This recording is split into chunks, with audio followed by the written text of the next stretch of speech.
জোনপুটে missile গবেষণা কেন্দ্রে ডিআরডিওর জমি জোর করে অধিগ্রহণের অভিযোগ উঠল স্থানীয় তৃণমূল নেতার বিরুদ্ধে। ঘটনায় চিফ সেক্রেটারিকে চিঠি দিল ডিআরডিও, যদিও এই বিষয়ে গুরুত্ব দিতে চাইছেন না কুণাল ঘোষ।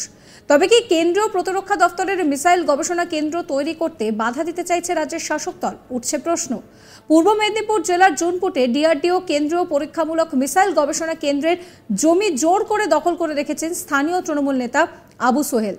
জানা যায় যে ওই জায়গায় শুকনো মাছের ব্যবসার নাম করে তৃণমূল নেতা জমি দখল করে রেখেছেন। এই মর্মে চিফ সেক্রেটারির কাছে লিখিত অভিযোগ করা হয়েছে। প্রশ্ন হচ্ছে যে যখন মুখ্যমন্ত্রী মমতা বন্দ্যোপাধ্যায় নিজেই সরকারি জায়গা দখলের বিরুদ্ধে রুখে দাঁড়িয়েছেন, সেখানে কি করে তারই দলের নেতারা এইভাবে মিসাইল গবেষণা কেন্দ্রের জমি জবরদখল করছে?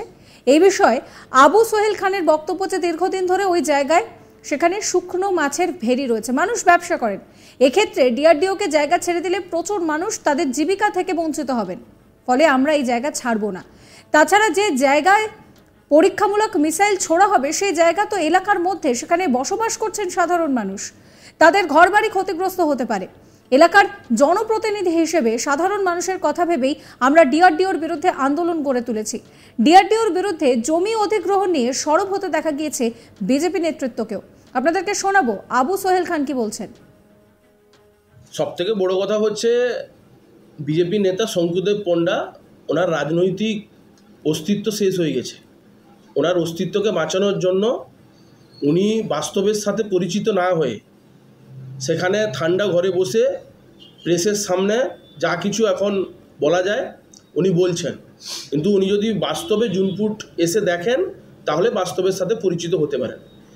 এই আন্দোলনটা উনি যেটা ব্লেম করছেন যে এখানে ব্যক্তি আমিন সোহেল নাকি বাধা হয়ে দাঁড়িয়েছে, এখানে অনৈতিকভাবে আমরা বাধা দিচ্ছি।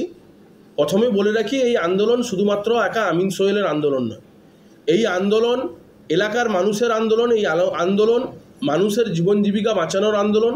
এই আন্দোলন পূর্ব মেদিনীপুর জেলার মৎস্যজীবীদের জীবন স্বার্থ জড়িত আছে, সেই এলাকার মানুষদের মানে খেটে খাওয়া মানুষদের, মেহনতি মানুষদের জীবন জীবিকা জড়িয়ে আছে, সেই সব মানুষদের আন্দোলন।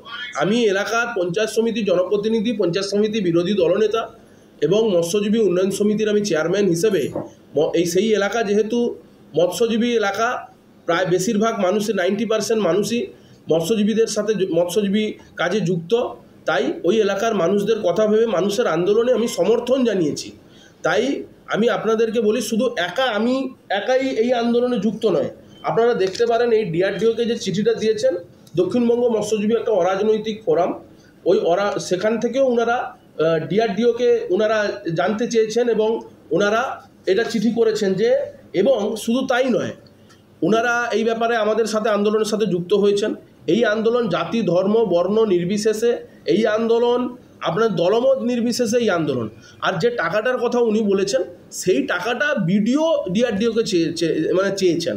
কারণ বিডিও চেয়েছেন, কারণটা হচ্ছে উনি যেটা বলছেন যে সেই মানুষগুলোকে 17 তারিখ যে মানুষগুলোকে রেস্কিউ করে 5 কিলোমিটার দূরে 8 ঘন্টা 9 ঘন্টার জন্য রেস্কিউ সেন্টারে রাখা হবে, তার খরচ বাবদ পারিশ্রমিক বাবদ সেটা বিডিও উনি চেয়েছেন।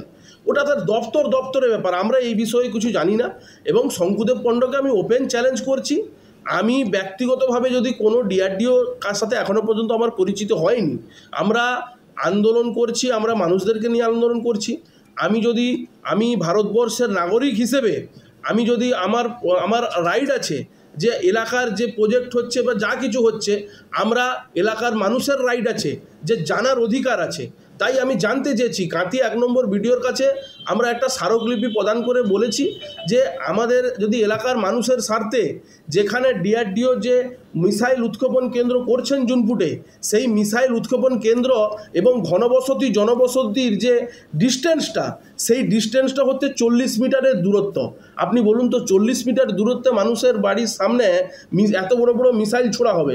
আমরা দেশের সুরক্ষার বিরুদ্ধে নয়, আমরা এখনও বলছি, প্রথম থেকে আমাদের আন্দোলনে বলছি, আমরা সেই আন্দোলন জুনপুট ভূমি রক্ষা কমিটি, সেটা অরাজনৈতিক সেই আন্দোলন, সেইখানে সেই কমিটির মধ্যে তৃণমূল কংগ্রেস, সিপিএম, বিজেপি থেকে শুরু করে সমস্ত রাজনৈতিক দলের লোকেরা আছে, সেখানে সায়েন্টিস্ট আছেন, সেখানে বৈজ্ঞানিকরা আছেন, সেখানে আমাদের পরিবেশ চেতকরা আছেন। সেই 40 মিটার দূরত্বে যদি মিসাইল ছোড়া হয়, সেখানে যে ছোট ছোট বাড়ি আছে সেই বাড়িগুলোর কী অবস্থা হবে?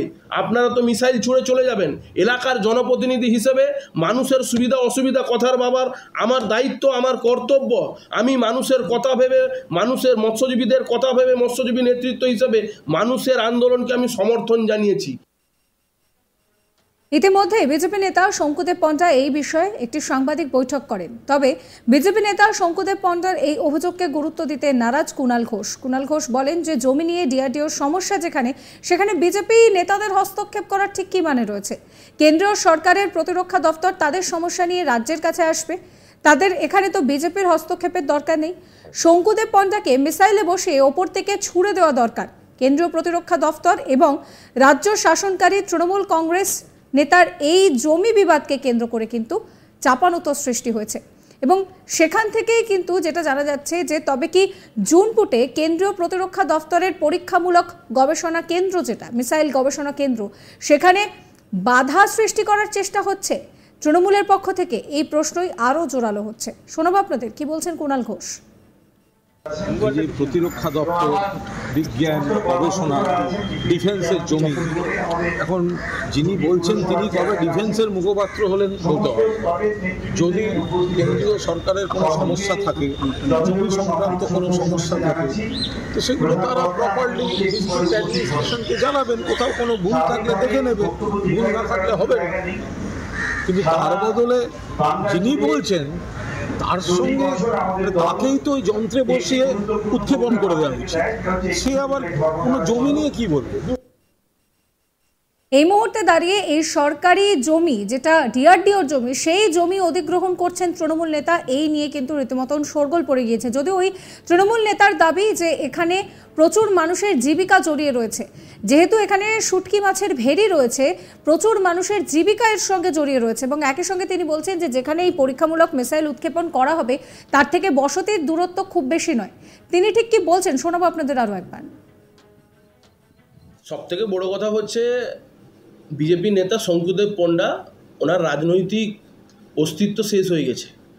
ওনার অস্তিত্বকে বাঁচানোর জন্য উনি বাস্তবের সাথে পরিচিত না হয়ে সেখানে ঠান্ডা ঘরে বসে প্রেসের সামনে যা কিছু এখন বলা যায় উনি বলছেন।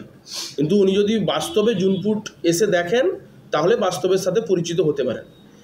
এই আন্দোলনটা উনি যেটা ব্লেম করছেন যে এখানে ব্যক্তি আমিন সোহেল নাকি বাধা হয়ে দাঁড়িয়েছে, এখানে অনৈতিকভাবে আমরা বাধা দিচ্ছি। প্রথমে বলে রাখি, এই আন্দোলন শুধুমাত্র একা আমিন সোহেলের আন্দোলন নয়। সাবস্ক্রাইব করবেন আজ তাক বাংলার ইউটিউব চ্যানেলকে, ফলো করবেন হোয়াটসঅ্যাপ চ্যানেলও।